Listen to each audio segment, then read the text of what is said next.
আসসালামু আলাইকুম। আজকে দেখাবো কিভাবে পাকন পিঠা বানাতে হয়।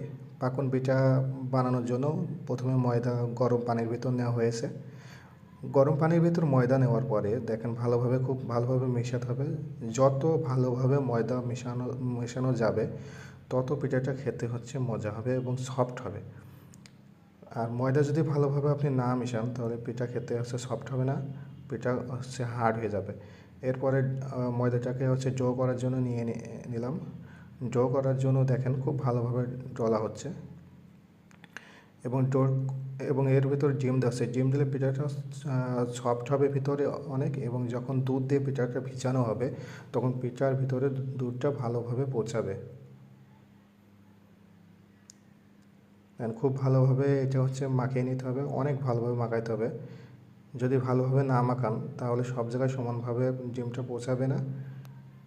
এর জন্য ডোটাকে খুব সুন্দরভাবে মিশাতে হবে, খুবই ভালোভাবে।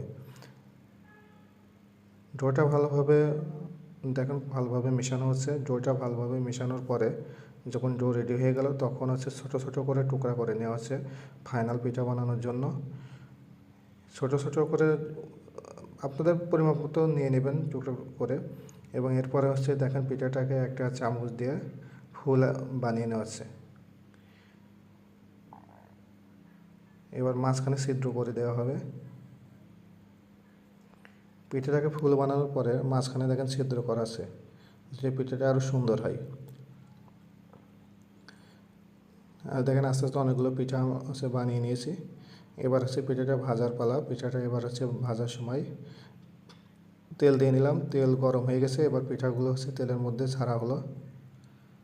দেখেন পিঠাটা খুব ভালোভাবে শক্ত করে ভেজে নেবে আপনারা, খুব শক্ত করে মচমচা করে ভেজে নেবেন যাতে পিঠাটা খাইতে হচ্ছে সুস্বাদু হয়।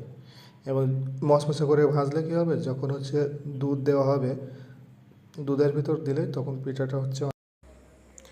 এখন পিঠাগুলো উঠিয়ে নেওয়া হয়েছে, দেখেন কত সুন্দর। পিঠাগুলো এখন দুধের ভিতর দেওয়া হচ্ছে। দুধ আগে থেকে জাল দেওয়া হয়েছে, এর মধ্যে এলাচ দেওয়া হয়েছে। এলাচ দিলে হচ্ছে ফ্লেভারটা খুব ভালো হয়। এবার চিনি দিচ্ছি। চিনি দেওয়ার পরে ভালোভাবে হচ্ছে মেশাতে হবে, যতক্ষণ পর্যন্ত ভালোভাবে না মিশবে ততক্ষণ পর্যন্ত ভালো মেশাতে হবে। এরপর পিঠাগুলো একটা একটা করে হচ্ছে দিয়ে দিচ্ছি। পিঠাগুলো হচ্ছে একটা একটা করে দেওয়ার পরে দেখেন সবগুলো পিঠা দেওয়া হয়ে গেছে। সবগুলো পিঠা দেওয়া হওয়ার পরে এখন হচ্ছে ঢেকে দেওয়া হলো। এখন ফাইনালি লুকটা দেখেন কত সুন্দর লুক, দেখতে অনেক গ্রেভি মনে হচ্ছে এবং ইয়াম্মি মনে হচ্ছে। আর ফাইনাল লুকটা দেখেন, এবং পিঠাটার সফটনেস যদি আপনারা দেখেন তাহলে অবাক হয়ে যাবেন। দেখেন কতটা সফট হয়েছে পিঠা। তো আপনারা একবার হলেও এই রেসিপিটা